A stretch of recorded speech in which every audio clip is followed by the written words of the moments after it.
Tommy's Rainy Rescue. Deep beneath the soft soil of Maplewood Meadow, a cheerful young worm named Tommy wriggled out of his cozy moss blanket to the sound of drip, drip, drip above him. It's raining. Tommy loved the rain. It made the dirt cool and soft, perfect for digging new tunnels. But too much rain could be dangerous. If the water soaked too deep, it could flood the entire worm village, Wiggleville. Tommy poked his head through the ceiling of his tunnel and looked around. Tiny droplets danced from the roots above, and the walls of his home were already damp. He knew he had to act fast. With a squirm and a wiggle, Tommy sped down the tunnel and rang the mud bell.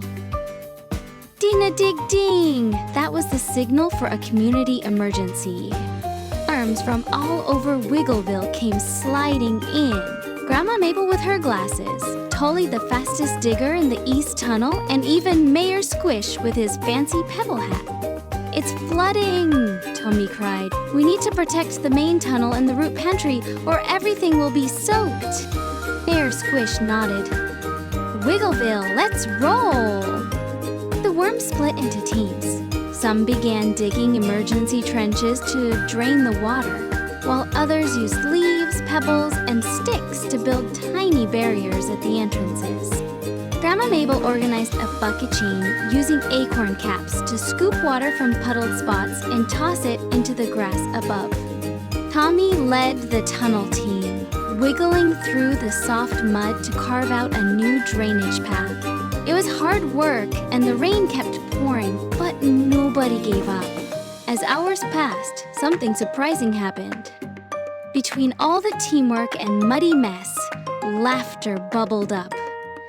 Tully made a slide out of a tilted root, and the young worms took turns sliding into a puddle with a splat. Grandma Mabel started a muddy dance, twisting and twirling through the soft soil with the other elder worms. Even Mayor Squish slipped and landed on his hat, which turned into a boat for the baby worms to float around in. By evening, the rain began to slow and Wiggleville was safe. The tunnels were damp but not flooded, and the worms had worked together like never before. Everyone gathered in the root hall that night, where they sipped on warm mushroom tea and munched on leaf crumbs. Tommy looked around at his muddy, tired, giggling neighbors and grinned. "We saved Wiggleville," he said, "and had the most fun doing it." And from that rainy day forward, every time the skies turned gray, the worms didn't worry. They got ready to work, help, and maybe even slip and slide their way into another adventure. The end.